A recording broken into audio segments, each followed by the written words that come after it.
ಎಲ್ಲರಿಗೂ ನಮಸ್ತೆ.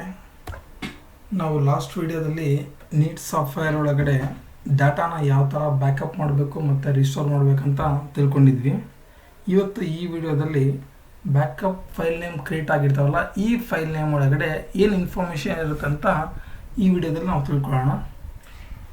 First ಪಾರ್ಟಲ್ಲಿ company code ಇರುತ್ತೆ. ಕಂಪನಿ ಕೋಡ್ ಅಂದರೆ ಏನಪ್ಪ ಅಂದರೆ, ನೀವು ಸಾಫ್ಟ್ವೇರ್ ಓಪನ್ ಮಾಡಿದ ತಕ್ಷಣ ಈ ಥರ ನಿಮ್ಮ ಕಂಪನಿ ನೇಮ್ ಇರುತ್ತೆ.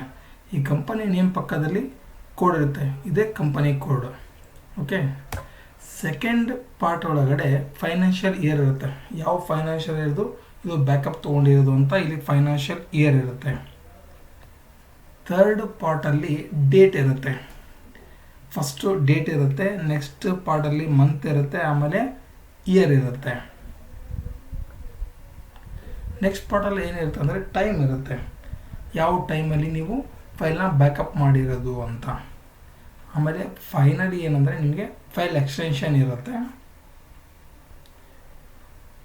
ಇದು ಯಾಕೆ ಅಂದರೆ, ನಿಮ್ಮ ರೀಸ್ಟೋರ್ ಮಾಡಬೇಕಾದ್ರೆ ಯಾವ ಫೈಲ್ನ ರೀಸ್ಟೋರ್ ಮಾಡ್ತಾ ಇದೆ ಅಂತ ನಿಮಗೆ ಇನ್ಫಾರ್ಮೇಷನ್ ಇರಲಿ ಅಂತ ಅದ್ರ ಬಗ್ಗೆ ನಿಮಗೆ ಕಂಪ್ಲೀಟಾಗಿ ಎಕ್ಸ್ಪ್ಲೇನ್ ಮಾಡಲಾಗಿದೆ. ಮತ್ತು ನಿಮ್ಗೆ ಏನಾದರೂ ಫರ್ದರ್ ಅಪ್ಡೇಟ್ಸು ಇಲ್ಲ ಸಪೋರ್ಟ್ ಬೇಕಂದರೆ ಸ್ಕ್ರೀನ್ ಮೇಲೆ ಕಾಣ್ತಕ್ಕಂಥ ನಂಬರ್ಗಳಿಗೆ ಕಾಲ್ ಅಥವಾ ವಾಟ್ಸಪ್ ಇಲ್ಲ ನೀವು ಮೇಲಾದರೂ ಮಾಡ್ಬೋದು. Thank you friends. ನೀವು ನಮ್ಮ ಚಾನಲ್ನ ಸಬ್ಸ್ಕ್ರೈಬ್ ಮಾಡಿ. ನಿಮಗೆ ಮತ್ತೆ ಹೆಚ್ಚು ವೀಡಿಯೋಸು ಮತ್ತು ನಿಮಗೆ ಈ ಥರ ಎಜುಕೇಷನ್ ವೀಡಿಯೋಸ್ ಎಲ್ಲ ನಿಮಗೆ ಸಿಗ್ತಾ ಇರ್ತವೆ.